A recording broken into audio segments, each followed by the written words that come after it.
Good afternoon, everyone. Thank you for joining us today for TASA Thursdays. Before we begin, I'd just like to acknowledge the traditional owners and custodians of this land. TASA recognises a continuing connection to land, waters, and culture, and we pay respect to elders past, present, and emerging. For those of you in the room today, you may also like to tell us where you're joining us from in the chat. So I'm going to hand over now to Stephanie Wescott and Stephen Roberts, who will be taking us through today's presentation. Thank you. Thanks, Penny. Welcome, everyone. We have some slides to talk through today, but, because it's a small group, we'll just keep it quite conversational. And also, if you have any questions or you want to contribute a thought or an idea, please just raise your hand or interject. We'd be really happy to chat more about anything that's on the slides. So just to briefly introduce ourselves, I'm Steph. I'm from Monash University. And Steve, do you want to give yourself a little hello? That's Steve. Steve is Monash University as well, Faculty of Arts. And we're today going to be chatting about our ongoing work and giving you a bit of an overview of what we've done so far, with a specific focus at the end on what this work has done in terms of impact and engagement, as that was the sort of impetus for us to speak today after we were awarded the Impact Award last year. So Steve and I are coming from different countries today. I'm on Bunurong country. Steve is on Wurundjeri country. And so we just want to offer our respect to elders past and present, and also acknowledge any Indigenous First Nations people who are joining us today. So just to quickly tell you what you're in for today, and just hi Sam, is that Steph? Is that Sarah in the background? Hello. So I was just saying, jump in at any time to if you want to ask a question or join the conversation. We're really happy to keep it quite chill, even though we have slides which can be quite formal. But we're going to today talk about schools as institutions and how we've sort of theorized them in that way for the purpose of, I guess, more powerfully indicating how harm is done and in what ways it's done in schools, rather than, and I guess, pushing against more common understandings of them as inherently benign or fundamentally good places, which is a precarious thing for me to do in a Faculty of Education, but nevertheless. We'll also briefly touch on how we define and theorize misogyny in our work, and then how we extend that to understanding how misogyny operates in school settings. We'll talk about what kinds of harm occur in school contexts, with a specific lens on school-related gender-based violence. I'll then hand over to Steve. He's going to talk about the manosphere, and what kinds of harms come from the manosphere, the components of the manosphere. Then we'll talk about how we can respond to this problem, and then we'll give you a little bit of an overview of what kinds of work we've been able to do as a product of this research. Steve, if you want to also jump in at any point and add anything, go for it. So as I said, we've done a lot of work in our writing and our speaking as part of this research on theorizing schools as institutions, and of course that's not novel. And there's a wonderful paper by Stephen Ball and a colleague who call schools intolerable institutions. And I think that's pretty accurate for what schools are like at the moment. But of course, we also want to hold on to the idea that they can be and should be places of safety and transformation, but not always, of course, and not for everybody. So there's decades and decades of educational research that demonstrate the presence of misogyny, but also illuminate for us how it is not random or incidental. It is actually within the structures of schools. We have seen for decades now that women teachers, feminist teachers are often silenced or targeted in school settings. Their ideas and their politics are often seen as being hostile to schools rather than valuable to schools or, useful for the transformative project of what education might be. Um, We've also had research on sexual harassment specifically, as well as misogyny, but how sexual harassment is enabled in schools by the gender hierarchy and how the norms of gender operate in a school and are promoted and facilitated in school settings in all kinds of ways. Um, for a little while in the 80s, 70s, and 80s, we had some transformational ideas about gender equity in schools, and we sort of had the possibility of some progress. And then in the 90s, there was a real shift in policy. And this is where we started getting a lot of the language of boys being at risk, boys being particularly disadvantaged in school settings and in education settings. Boys needing particular responses in schools, policy responses, approaches to reading, for example. We're sort of always wondering how do we get boys engaged in reading and boys literacy. So there's now also decades of research that focuses specifically on the experience of boys in the school, as if their experience is solely determined by their gender, which is very contestable. Nevertheless, that shifted the discourse and the conversation and the focus away from, gender equity as a sort of very basic idea or basic goal, but also anything that could be considered more radical than that. It also diverted attention away from boys as perpetrators or boys as capable of harming others in the school. And we're still fighting against this policy discourse. And it's become very culturally entrenched in the way that we talk about what's happening in schools at the moment. And it's also present in a lot of the solutions that are offered to schools that are usually formed by entrepreneurial actors who have seen this problem in schools and shaped a market-based solution as a program or, guest speakers that are, very expensive, and schools understandably engage with these providers, but there's no real evidence to demonstrate that they do anything transformational. We've also engaged in our work with the idea of misogyny as an institutional logic, so built into and embedded in policy leadership, workload divisions, and practices of discipline. So, you'll step into a school and you'll see very much how gender is in operation in terms of labour, for example, who does more of the caring labour, who is expected to perform gendered labour in particular ways, how expertise is sort of arranged and understood in the school, who is more likely to be promoted quickly in leadership, and who receives more respect in sort of an academic or intellectual capacity in the school. And there are things in the school that are very mundane, very normalised, very routine, that are absolutely informed by problematic ideas of gender and misogyny. And also, this isn't just gender and misogyny alone that we're talking about. There are other problematic manifestations in the school too. And of course, we know that ableism, transphobia, Islamophobia, anti-Semitism are also culturally normalised in schools as well. So we're really keen to establish in our research and in the advocacy that we do that we need to understand schools as institutions. We need to understand them as institutions with significant power to harm and to reproduce harm, and therefore also with the capacity to do something about that as well.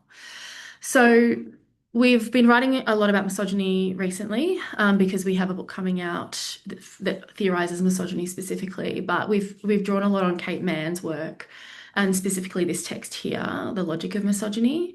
And Kate Mann is really clear in this book that we want to focus on misogyny specifically rather than other types of gender-based harm that we might invoke, such as sexism, for example.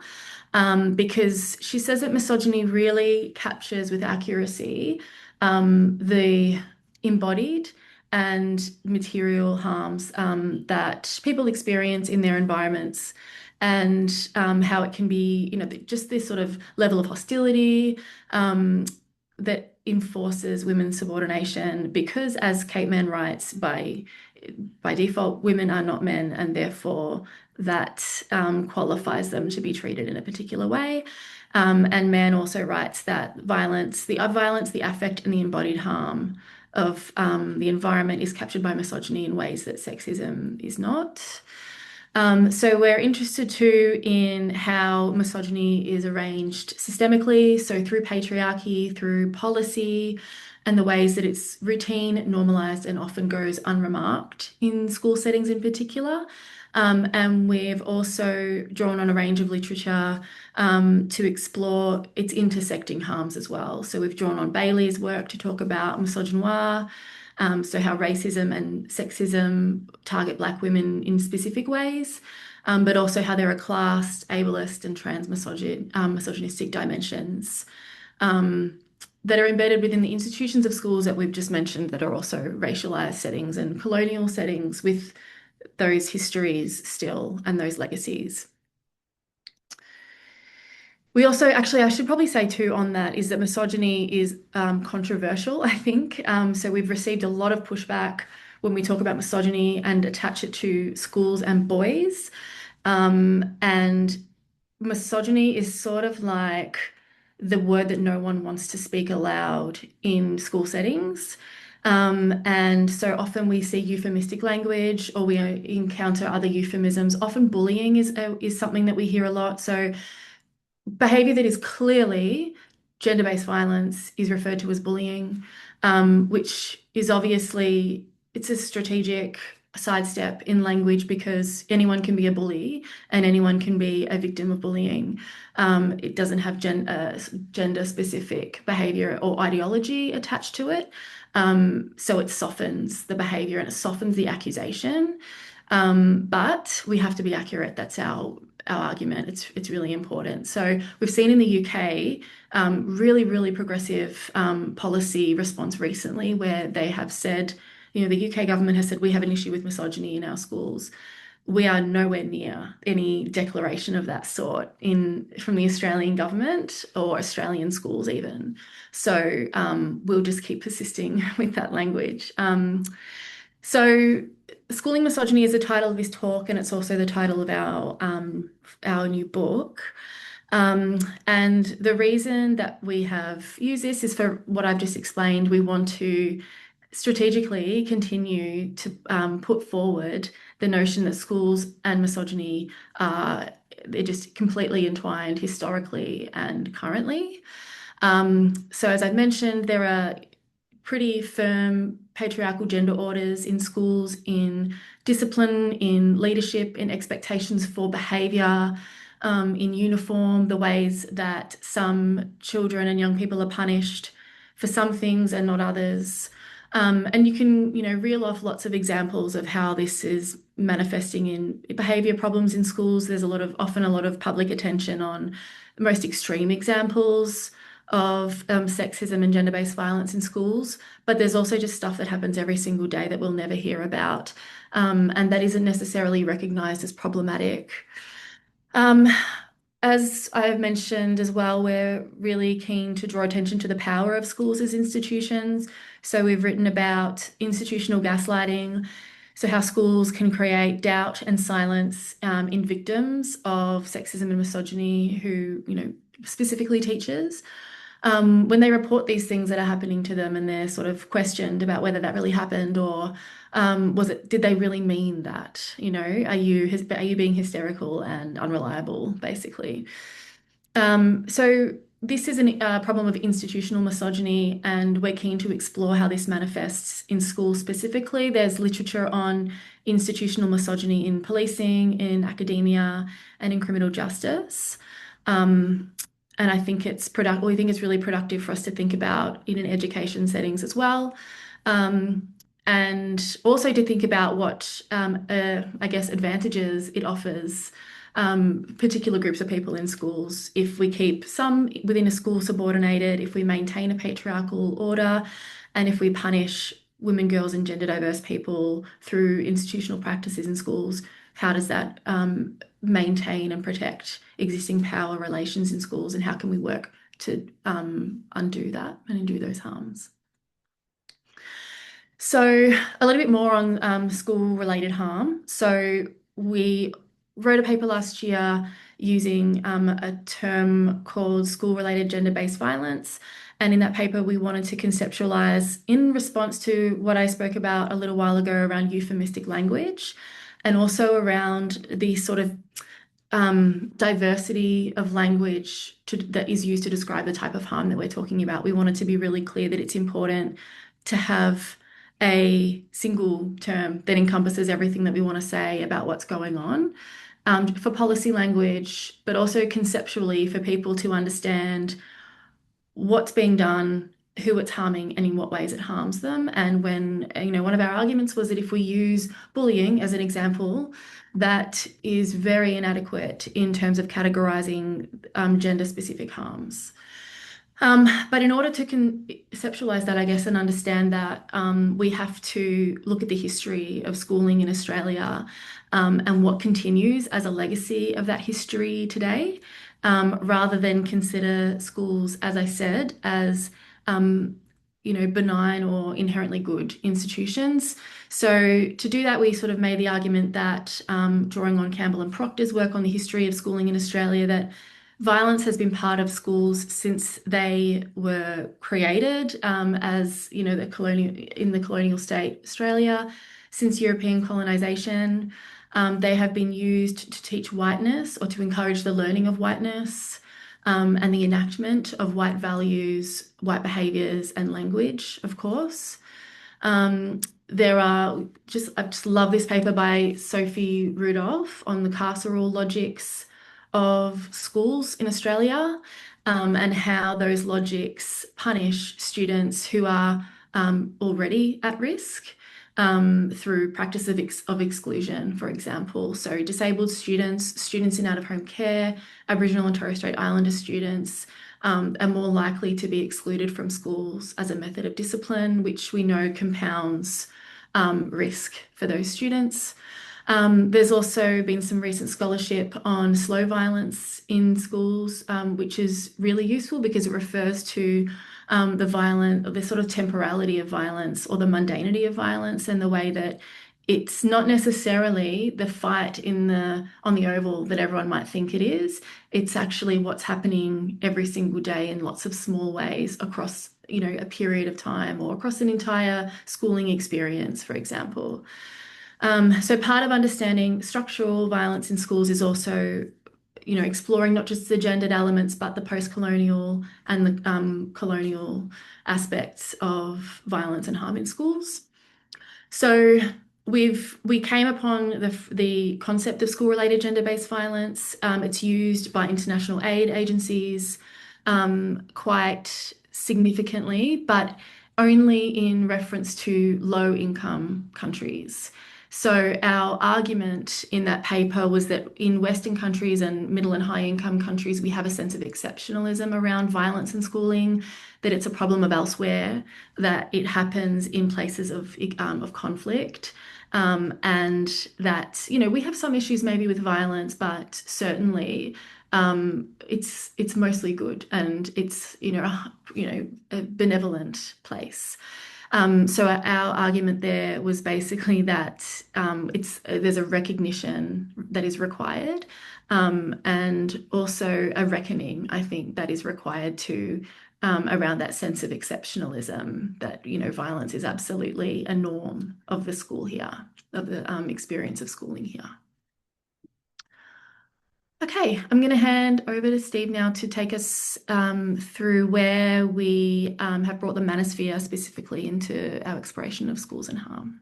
Thanks, Steph. So, yeah, the manosphere is central to this discussion, of course, in a contemporary moment, and where it came about for us. In a way, this is a boring story, but this is the origin. So, Steph and I had a coffee, and we were talking about um, this was a few years ago, talking about news reports that were coming predominantly out of the UK, where teachers' voices were being documented for the first time, really thinking about the Andrew Tates of this world and the impact this was having on boys in their classrooms. And there was no systematic research, of course, which was the conclusion we came to. And certainly there was even less discussion in the Australian media landscape. So we took it upon ourselves to think about the role of the manosphere in exacerbating and aggravating sexism, and in fact, we used the term radicalization when we first started talking about this, and still use that term. And interestingly, just as an aside, when we talked about radicalization some of our colleagues and the prospect of going into schools to do research on masculinist um, and misogynistic radicalization, there was some, not total, but some wariness and even pushback talking about, and this is actually something that we still met with now in terms of, especially if you work in an education department like Steph does, the idea that schools have to be engaged with positively. So the prospect of walking into a school and talking about the school as a place of harm and a site of radicalization was seen to be distasteful and probably off-putting for schools. But of course, what happened when Steph put the call out for teachers, for women teachers principally, to come and talk about their experiences of the manosphere and how it's inflected their working environments, we were overwhelmed very quickly with a large number of women who wanted to come talk about it. So anyway, I'll just go through the kind of basics. I'm sure many of the colleagues, if not everybody, knows all this already, but it's here on the slide. So I'll whiz through. When we're talking about the manosphere, we principally use Debbie Ging's work, which is many citations. And I'm sure everybody that talks about the manosphere references Debbie Ging somewhere, but she talks about this loose confederacy of interest groups, focusing on the alleged erosion of men's power and rights, and that also, this group encouraged boys and men to embody and enact traditional masculinity, and they're very anti-feminist in tone. And this kind of cluster of groups, even though it started off as a cluster of kind of men's rights activism, blog spots and forums that predominantly focused on divorce, maybe 20 years ago or more, and custody and the kind of family court system. It also it kind of it's an evolving space and becomes through websites to actors in what are now known as men going their own way, which is predominantly an online kind of support community, pickup artists who try to invoke a logic of a game of romantic and sexual relations where women can be exploited, involuntary celibates, red and black pill communities, increasingly passport bros is a thing that you might hear about these days as well, where men sort of jet off to quite vile, actually, quite vile, disgusting men jet off to usually the Eastern countries with this idea that women are that the culture is more different and there's exploitation to be had there and that women would be subservient. And then there's this broader layer of the manosphere as we kind of know it in the contemporary moment, which is manosphere influencers or manfluencers. So people like Andrew Tate, but many more who promote hypermasculinity, anti-feminist views, and kind of self-improvement narratives to large-scale audiences. And I guess one of the key points there is that even though these kind of infrastructure and these actors push these really problematic ideas through an algorithmically amplified ecosystem, the challenge is really to get the balance between understanding that they do exploit something that's very real. So they kind of perpetuate an idea actually that boys and young men are victims, but also that there's a very real sense of loneliness. Although as Steph and I, and I'm sure many people in this room know and have discussed, loneliness is not gender specific actually. So it's interesting how that term kind of gets hijacked.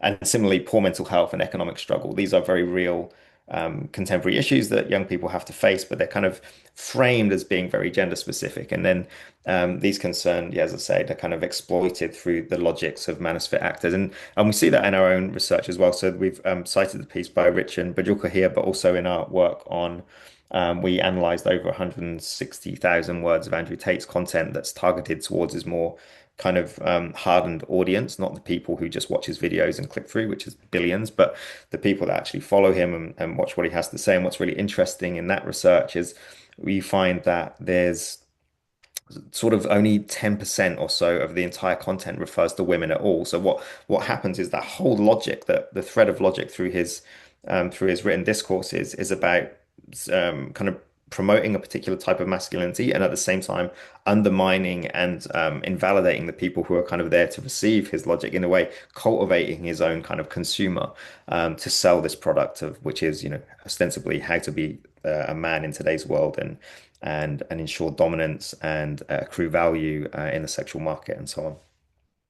So yeah, the reason we know this is powerful and problematic, of course, is because it moves through an algorithm that amplifies misogynistic content to boys' accounts. And again, Debbie Ging's work with colleagues at Dublin City University has shown that this using sock accounts, so like puppet accounts, that kind of faked being boys and young men, I suppose, that misogynistic content appears within 23 minutes of scrolling on TikTok and YouTube Shorts, even if you're not looking for it. And then what's super interesting that they found, I see there's some forthcoming research that kind of contests this. So perhaps it depends on who you are when you're doing the scrolling, but certainly the interesting thing that come out of their research that within a few hours, the entire thread is kind of really filled, but the majority of the thread is misogynistic and problematic. In terms of theory, well, I won't touch on this too much because I want to move forward, but there's a whole bunch of different ideas. Um, Network misogyny by Sarah Banet-Weiser is commonly invoked and is really useful. My colleague at Monash, Verity Trott, has also written about digital hegemony to think about the way these kind of actors work and audiences work in clusters to um, demonize and bully and harass women, actually, as well as the kind of work that's being done by the manosphere actors to amplify and ignite that. But also, we've found it really important to keep working with the ideas that are coming out of the post-digital scholarship to keep reminding us of that kind of the boundarylessness, I suppose, the blurring of the boundary between the digital and the so-called real, and in particular the fact that the harms that we see online bleed into, well, more than bleed into, they constitute real life as well. So, thank you. So for in our own work, then, as I say, we've done work on kind of very manosphere centric stuff. But here I want to focus on the two key studies we've done on misogyny in schools. We also have a forthcoming report, will probably be middle of the year. We're working through a large scale nationally representative survey that we've conducted on behalf of and in partnership with the Australian Education Union. But we've got two kind of big studies. And the interesting thing, the fun thing I think about the first study, even though it's disgusting and the experience of women is really horrible, and the misogyny is unspeakable in lots of ways, but we're here to speak it. That first paper, first study we did was based on 30 interviews that Steph conducted. And even in my ARC feedback very recently, last week, someone commented on that how it's bizarre and weird that those 30 stories have made such an impact. And we'll get to the impact later, but I wanted to flag that because it really reminded me that people really don't want to believe that this stuff is like the general like sociologists of education maybe kind of want to understand and put misogyny on the agenda, but there is a reluctance even in some scholarly communities to take this seriously. And then the pushback to me was like, how can 30 stories even tell a story? Why are so many people interested in this? But of course, it had been a largely unspoken issue, particularly manosphere inflected sexism. So anyway, so we've got the study with 30 women, and then more recently a study of qualitative written survey responses that were with 107 teachers. And in the second study, people often in the media, like we focus mostly on the negative, which is overwhelming in the data set. But sometimes people in the media will say, well, are there any men in that study? And there were a handful of men in that study, and there were a handful of what I would say is kind of manosphere adjacent talk points as well, like men talking about how they're have been overlooked for promotion, and that there's too much focus on women and this kind of stuff. But the majority of the content in that second study sinks in very nicely with the content from the first study. So in terms of our findings, I won't touch on the theory that's on the second bullet point there because Steph's already talked about these things. But in terms of the findings, what we see across these many teachers is stories of an exacerbation of the existing violent conditions in the schools and aggravated by the manosphere, and precisely that the manosphere, not just Andrew Tate, but obviously being the most obvious example, provides a kind of script and a logic and a set of actions and gestures that come to inform the way that misogyny is conducted, and with the vehemence with which it's conducted in classrooms across Australia. So yeah, as we said, it's evolving. And I think the evolving part is really interesting because, in part, um, around a year ago, I want to say 18 months ago, people started to say to us, "Oh, Andrew Tate's a thing of the past now. It's not. it's done, like this moment has gone, which was a mistake, I think, for two reasons. A, it misrepresents how many billions of views someone like Andrew Tate still has in his content all the time. And secondly, what we really get at in our second paper is that what we observe is a post-Tate or post-manosphere moment. So we're even if the kids are not deploying the language in exactly the same way, the legacy is this kind of brazen form of misogyny with absolute entitlement and impunity that is a legacy effect, and that's really important for us to focus on. And it's more than Australia, and we have been lucky enough to co-edit a special issue of Gender and Education. Some of the colleagues in the room will have been contributors to that special issue. And what this shows is across lots of countries. So we've got India, the US, Canada, UK, Ireland, Spain. I don't think they actually ended up submitting, but we've seen the paper, seen the work, Korea, China, Mexico. In all of these countries, the similar kind of trends emerge. And of course, as sociologists, we want to know what's specific about a locale and a context and how context changes a manifestation of a social problem. But what's fascinating and again disturbing is that there's a kind of real concentration, a thick layer of similar disdain for women that is demonstrated across all countries. And even in the some other countries where we don't have the studies from per se, like when we've done media or when the media have got in touch with us in France, in Germany, in Italy, in the Netherlands, in Belgium, and in Taiwan, they're reporting these issues. They're coming to us and saying we have a very similar problem in our own country. Next I'll slide. just add quickly too that I had a teacher contact me and said at the start of this year in her school, the boys were doing the Andrew Tate hand gestures. So it's sort of, commonly women teachers will disprove what others are saying about what's really happening in schools. So yeah. Um, so I've started talking about this already. So yeah, our newest paper, the reanimation of normative manhood acts. I just wanted to get to some data really to show you some of the things that women are exposed to. But in this paper, like theoretically, we use the concept of manhood acts from symbolic interactionism, and the idea is that we're talking about interactional performances through which masculinity is claimed, policed, and protected. And the controversial point here is that typically that might be done through observation or through talking to the person, the individual who's kind of enacting those behaviors. But we frame this as still being relevant when we're using women teachers' accounts to explain these behaviors, given that they're on the receiving end and interactions, of course, are always between more than one person. And we built on this idea that Maloney and Love had developed virtual manhood acts, but leaned really heavily into the post-digital theorizing again to think about, yes, because basically what Maloney and Love did was do a really good job of talking about impunity and levels of hatred and violence online, but the kind of anonymity as being a really crucial factor in that kind of behavior and that kind of presentation of masculinity and domination, I guess. But what we see in our data is the same kinds of actions that they're talking about, but with no anonymity. You've got boys behaving this particular way that's really, really problematic.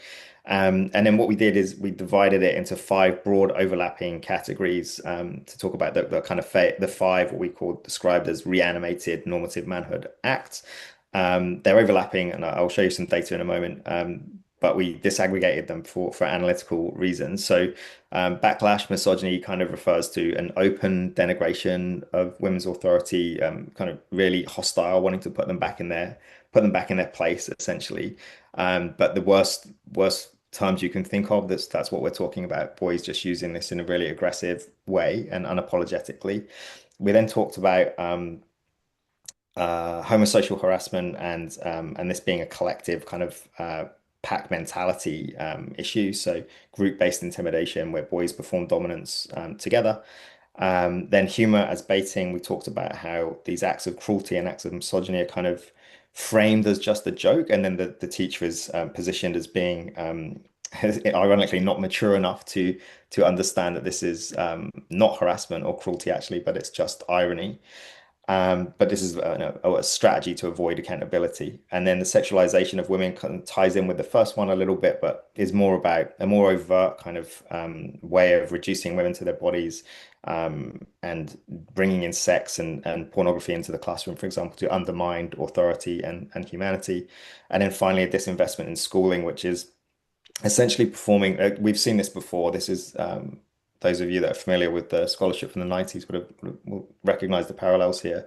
Performing masculinity through rejection of education, and through a rejection of institutional authority, which is a key kind of message for many manosphere characters who say you can get your Bugatti without being a doctor. And in fact, that being a doctor, going to school and becoming a doctor does not translate into the kind of wealth and power that these people aspire to. Um, yeah. Oh, yeah. That one point there. Sorry, just one point at the end is that in this data as well, teachers affirm that the problem is felt to have gotten worse since around 2022. So again, really kind of signaling a felt understanding that the manosphere post-COVID, especially, and the return to school seems to be felt as this pivotal time when things have gotten much worse. So sexism and misogyny is rife in teachers' careers, and this is very clear in our data that they're not saying, this is the first time this has ever happened, but that again, that impunity, that brazenness, that level of cruelty is really striking. So here's some of the data. Because we're running short on time, if I just leave it up, I'm not going to read it out. It's pretty horrendous. But there's an example of each one. So the first one is an example of backlash, misogyny, and then the pack mentality, homosocial harassment, and humorous baiting on this slide. I'll just leave it for 30 seconds or something, and then maybe even less, and flip through to the next one. Just to give you a flavor of the disgusting behaviors that women teachers are having to be confronted with in their classrooms. And one of the kind of key things we describe both in our advocacy and in papers as well is that ultimately this is a workplace safety issue. You'll see, it's not just words often actually, but words alone are enough to constitute workplace safety issues. And I think possibly for all of us, and one of the reasons we have had the traction that Steph will talk to you about is because we've been trying to use that language of thinking about safety in a workplace. Should we go to the next slide? Thank you. Yeah, so here's some quotes around how women are being sexualized in the classroom and how sex and pornography is being brought into the classroom inappropriately. And then the last one again is this point around this investment in schools. And actually, I will just speak very quickly to that quote because uh, constantly when we talk to the media, there's this inclination and intuition that it's just it's the poor boys, right? It's the boys from the northern suburbs. And even though the same media reporting on um, horror stories actually from that we see in private schools and elite schools around these very same issues, the instinct is very much still an expectation that we're talking about boys who are marginalized in some respect. But even in terms of this investment in schooling, this proves not to be the case. And in the data set, we see, boys from up and down the social and economic spectrum exhibiting all of these behaviors, including disinvestment in schooling, because my dad will just get me a job in his farm, this kind of stuff. Yeah. Thanks, Steve. So while we've been doing this work, obviously a key part of our work is around advocacy, and being involved in policy responses or curriculum responses, working a lot with the gender-based violence sector, various organizations in that sector to advocate for the place of schools in prevention work and also for the recognition of schools as places where this kind of harm takes place. So some of the work that we've been involved in or that we have been able to, or ways we've sort of been able to conceptualize our work to offer a response or a sort of, I don't want to say solution, but a response. The obvious place to locate this is within curriculum-based responses, although there are all kinds of problems around implementation, being risk averse in curriculum, fear of backlash, which is very prescient and very real, especially with anything to do with gender and violence and power. There's also clearly opportunities to do structural reform in schools and also policy interventions. Pedagogies are also, we've written a section in our book on engaging with critical and feminist and post-colonial pedagogies for transformation and emancipation of ways of thinking and relating in classrooms. So, we sort of tend to present the idea that you can have, respect for relationships education is located in one particular area of the curriculum, but actually this stuff happens everywhere, all over the curriculum. As a former English teacher and history teacher, these conversations happen frequently, and we can engage with conversation around gender and power and relationships at any time, quite naturally. An angle that we've sort of taken as well with the AU is an OH and S based response. So thinking about this as a workplace problem, as an occupational risk, as employee or employer responsibility. So there's some movement around that kind of aspect of this coming from the union, which is really productive. And then, of course, we've got whole school violence prevention approaches. There's the Our Watch blueprint, and respect for relationships education is intended as a whole school approach, and that's where the evidence suggests it works best. But as I have put here, there are so many barriers to actually doing this properly and doing this well. An obvious one when we talk about education is always resourcing, and also the sort of failures of policy to imagine the school properly and the work that happens there. There's also a real lack of political will. So to do this work, you have to believe that it matters, and you have to be courageous. And we haven't seen that necessarily at all. And that makes schools who do want to do this, it puts them in a really risky position.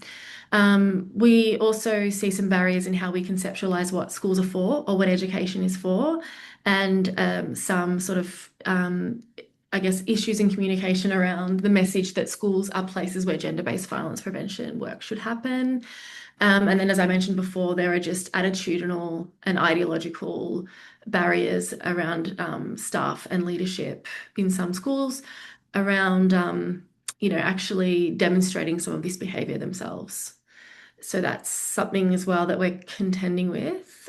Steve, did you want to talk to this, the impact and engagement? Yeah, just briefly. I guess again, when we were asked to do this talk, it was on the back of having been awarded the Sociology in Action award prize and by TASA. And so I just wanted to flag very, very briefly, like these are the kinds of organizations that have reached out or that we've reached out to. It's a combination of strategic work, but also responsive work as well, I suppose. And that included wide kind of media take up. So we were interviewed by Anna Crean for the Monthly.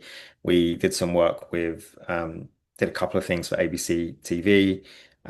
We wrote widely ourselves in terms of doing opinion pieces, and but also responded to lots and lots of media interest, and did interviews and commentary and so on.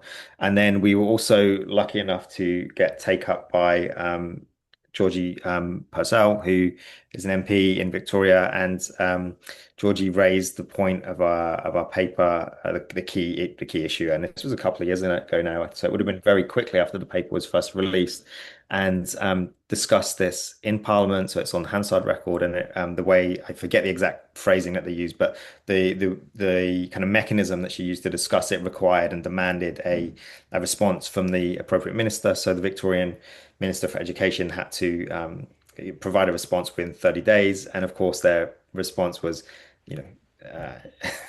beige to say the least, and offensive at worst. And our experience of this, even in the last couple of weeks with the new paper, has been the same with the federal minister. With discussion quickly becomes, oh, we're already doing that. It's okay. We're already on top of it. We're already got these things. That's why we're investing so heavily in these various resources. But as Steph was just saying, the political will doesn't necessarily match doesn't actually match the political discourse, I suppose. Yeah, and so here's just a long list of organizations internationally that have engaged with us, and there's many more. And we often find ourselves in the challenging position of needing to work with, needing to work with ministers and government and departments, but then also advocating for them to do better. So it can be really challenging sometimes.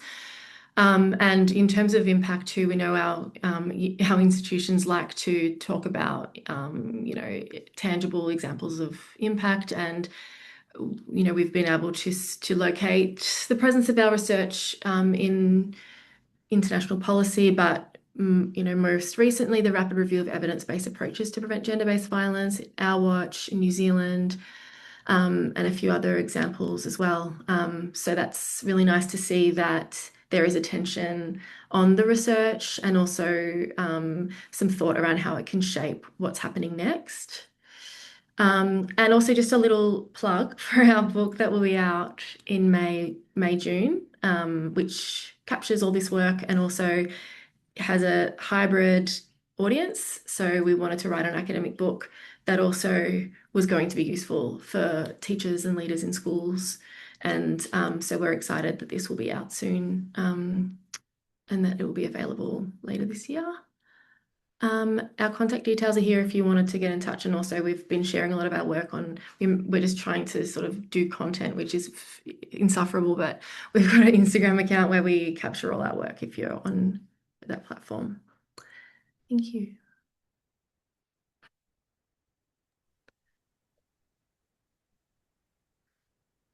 Thanks so much, Stephanie and Stephen. Do we have any other questions for our speakers? Just got lots of hand claps for you guys. I think everyone's really appreciated that. I think a question's just come through from Emily Booth. Did any of the female teachers report receiving support from their male peers? Are male teachers stepping up? What about parents? Yeah, it's a good question. The answer is yes, actually. It's a very mixed data set. And in one of the papers, the paper that hasn't had as much attention, we do talk about how the variation in leadership responses. So there's definitely, especially in the first paper, the first study, so with the 30 women, there's a mixed set of approaches, and there's some actually good role modeling of good leadership in those spaces where men leaders and men colleagues do step up, but it's relatively rare. Like the overwhelming story is that people are either ill-equipped to do that, or so ignorant or otherwise, and or just hostile to the idea that these things could be real. So like Steph's point around institutional gaslighting and the kind of infrastructure that supports that, I think is really, really important there. And the question around parents is a perennial question. And Sam is in the room. Sam and colleagues are in the room. Sam Schultz is here, and they have been able to document this really well, that parents can be hugely problematic. And I guess like we talk about this a lot when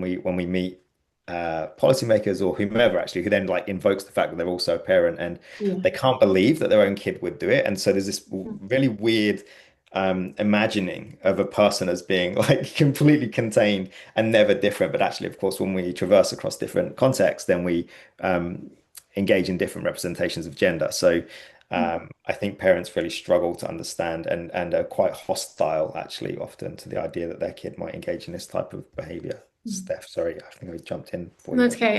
We've been working with we've had actually some lovely men in schools reach out to us and want to know how they can do things meaningfully without being seen as sort of stepping in to protect women, but actually doing it meaningfully through the right structural mechanisms. And that's always really great to hear.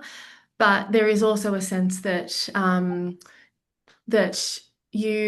everyone inhabits the school differently. Everyone moves through the school differently, depending on all kinds of aspects of your identity. And sometimes the people who move through a school with the most ease find it hard to imagine what it's like for people who don't move through a school with that level of ease. And so there's some difficulties with empathy that lead to a lack of belief or an unwillingness to recognize. So that's an issue for sure.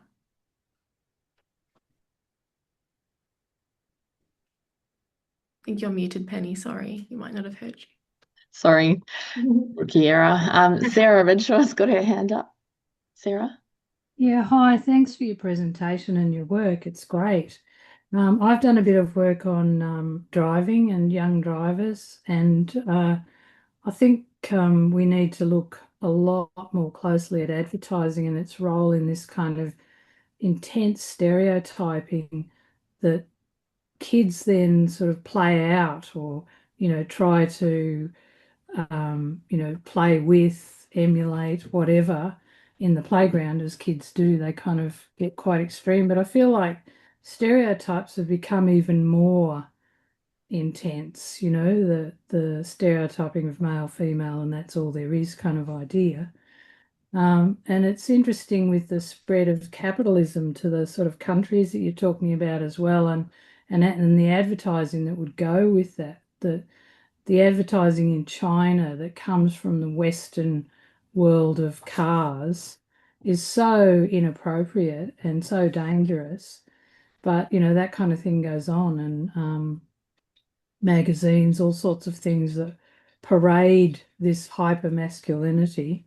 I call it combustion masculinity in relation to cars, as you know, as what men are. So I just wondered if you had any Well, leaking into advertising. yeah, I mean, the Manosphere business model is to advertise themselves so that they can sell other things. So the whole point of their inflammatory, hyper stylized clips and videos is so they can funnel traffic into other ventures. So the enactment of these very extreme personas is a marketing strategy to generate more income through a bigger audience. Yeah, So and I think the like 100 years of car advertising that has promoted men as the driver and a particular idea of men has impacted this. And because it's, you know, so now advertising does have women in it occasionally and other things going on, that then we're getting this extreme reaction, which is, you know, the manosphere Mm, as, you know, seeing itself being um, cut down a bit by other representations. yeah, yeah. So yeah, all of that kind of reinforces the gender and reinscribes the gender binary in a really profound way. And I think it's connected to um, what's happening in politics as well, the return of the strong man kind of Trump model figure voted for by m many, many millions of people has kind of endorsed that position. And then I think what was interesting in terms of advertising was like in a way we had the high point of reconsidering men and masculinity through the Gillette ads, through the razor ads, and then the pushback, the real strong backlash to that um, kind of isn't a coincidence when we think about, yeah, also that Trump comes to the scene, and then the manosphere is rising at the same time, and it's post Me Too, so the kind of recalibration away from um, even gentle strides towards a reimagining of masculinity is kind of interesting. So I think it plays out in advertising, yeah, as it does through the manosphere. Mm. And we've also got a question from Rebecca Walker. Does any of your research discuss the impact of misogyny on girls in co-ed schools, not just teachers?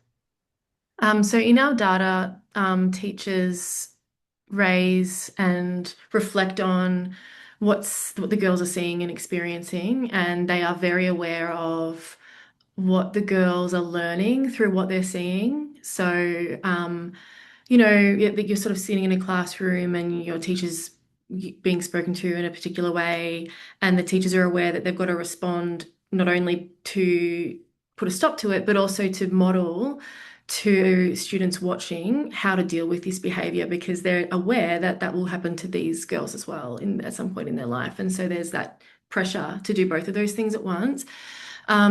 Pretty uniformly in our first study, the teacher said that girls had become really silent in classes and were very fearful of being vilified and that it was impacting their education.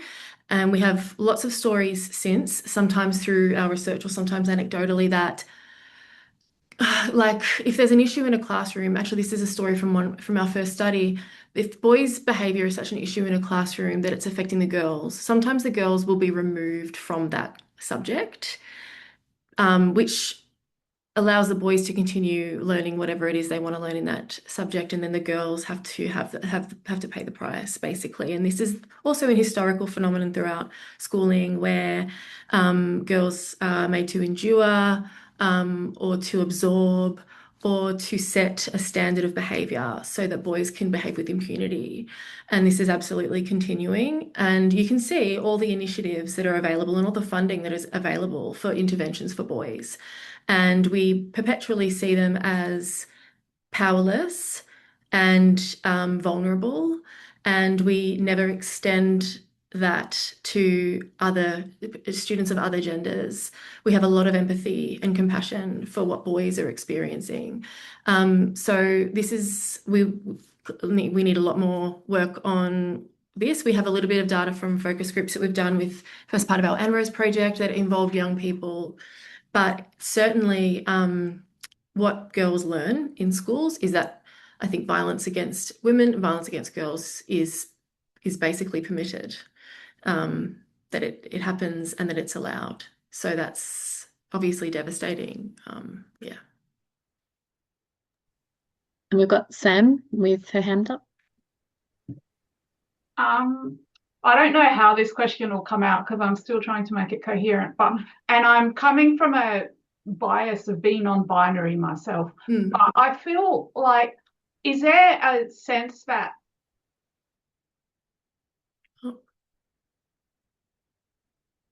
Hopefully they come back. I think we've just lost them. Oh, that was such a terrible time to freeze. We might move on, and if Yeah. Sam's, oh, hold on. Like they can come back on.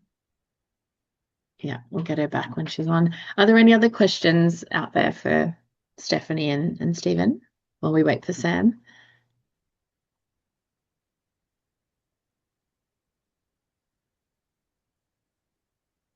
No?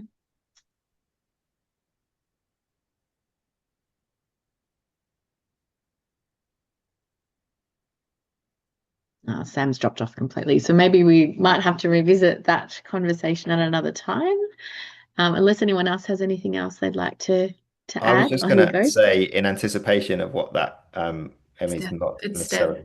Steph. Their name is Steph. Yeah. Yeah. Okay. So that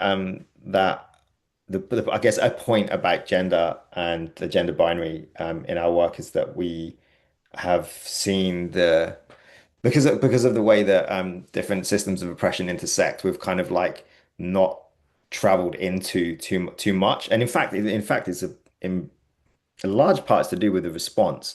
So what we're doing at the moment is working with an organization to develop a second tier of research, which is specifically around gender diverse teachers' experience of this same phenomenon, so we can get at it more respectfully, I think, as well. So sometimes, I think it's as when we're working with working through any ideas that make life even more difficult for marginalized people. We want to do that very delicately and in a supportive way.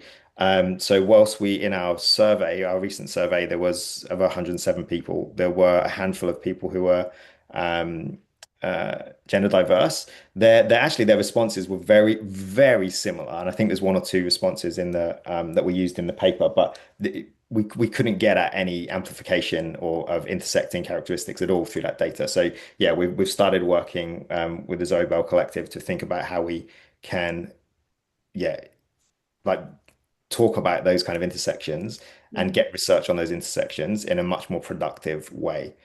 So that's where we're going with the next phase. Well, that project will be on trans misogyny in schools specifically, and in our union data too. We need to do the analysis on who was represented in that data and who was responded. But there is also, I believe, from our initial analysis, an intersection of responses from teachers that is, I think, reflective of the kind of diversity in the profession. But we've talked a little bit about the climate in schools, and it is an incredibly risky climate to speak about this. And so I think sometimes teachers are hesitant to engage with our work for fear of being recognizable, and that is especially risky when they feel that there is an element of their identity that makes them even more recognizable. And we're very wary of trying to protect that because teachers aren't allowed to talk about what happens in their schools, certainly publicly. And so there is some apprehension. Because we did initially try to recruit after our first study.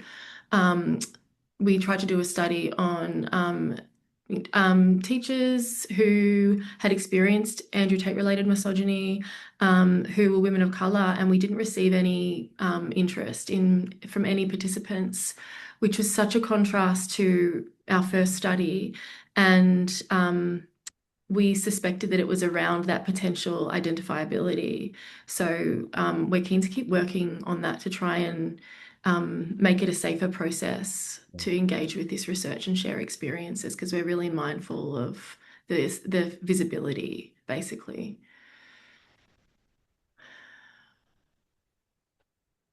On that, I've been doing a LGBTQ study around school teachers and, well, students particularly who are going out into schools.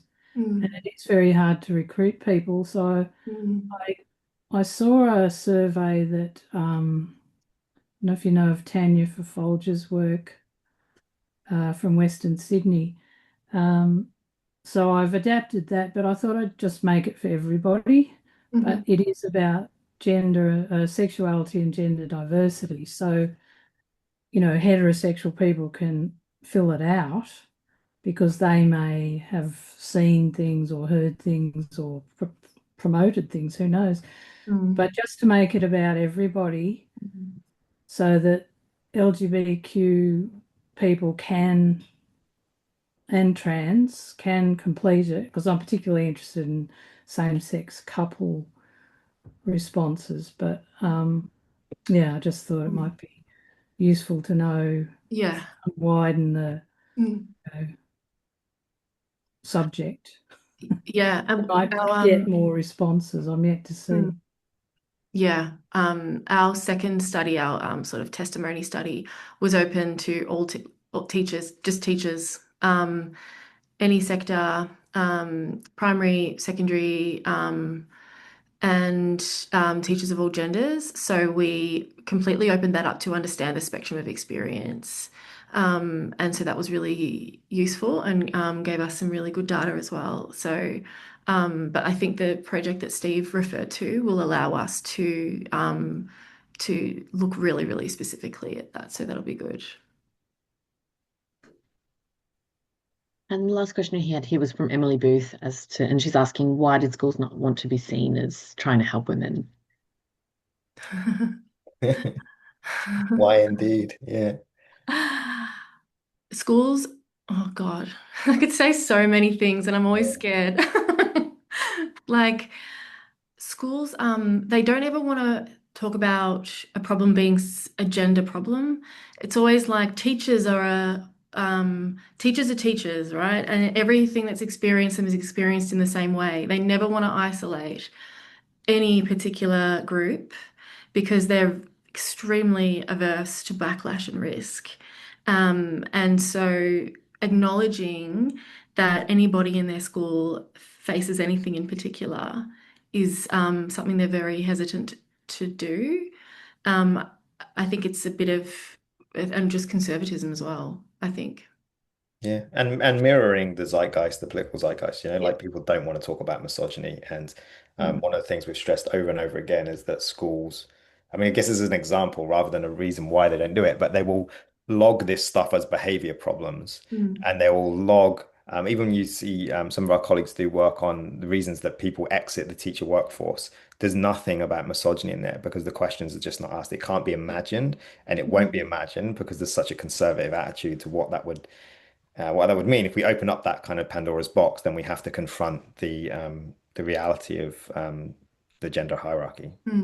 There's also a hangover from, if anyone remembers the Safe Schools Coalition and their curriculum resources to support a reduction in bullying of gender diverse students. I think that has created a climate of fear and volatility and,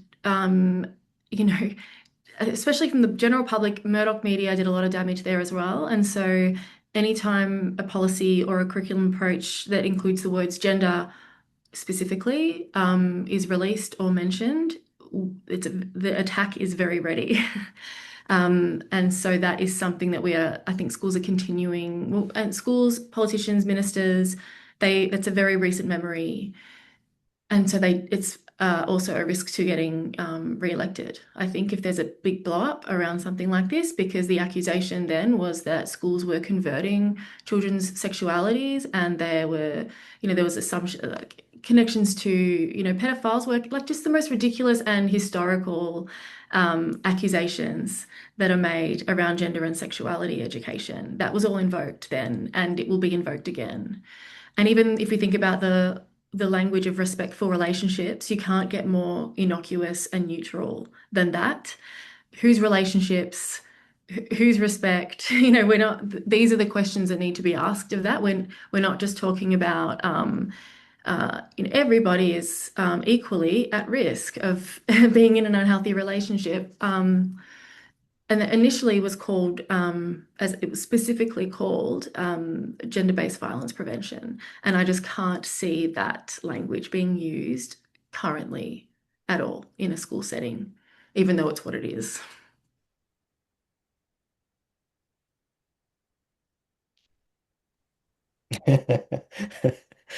So I'm laughing at Emily's comment. Yeah. Yeah. No, no modesty. Do we have any other questions? Shame that Steph couldn't come back. All right. Hopefully they can email us with the question, I think. Yeah, if there are any other questions, just yeah, definitely you can send them through. Yeah. If you can't get straight to Stephen or Stephanie, send it through to events at TASA, and I can pass those on and connect you up. I think that probably brings us to a close today. So thank you, Stephanie. Thank you, Stephen, for an amazing talk. I'm sure got lots of applause here. So everyone's very, very gracious for what you've delivered today. So thanks everyone for coming along, and we hope to see you at the next one. Thanks so much, Thanks, Ollie. everyone. Thanks, everyone. Appreciate you being here. Thank you.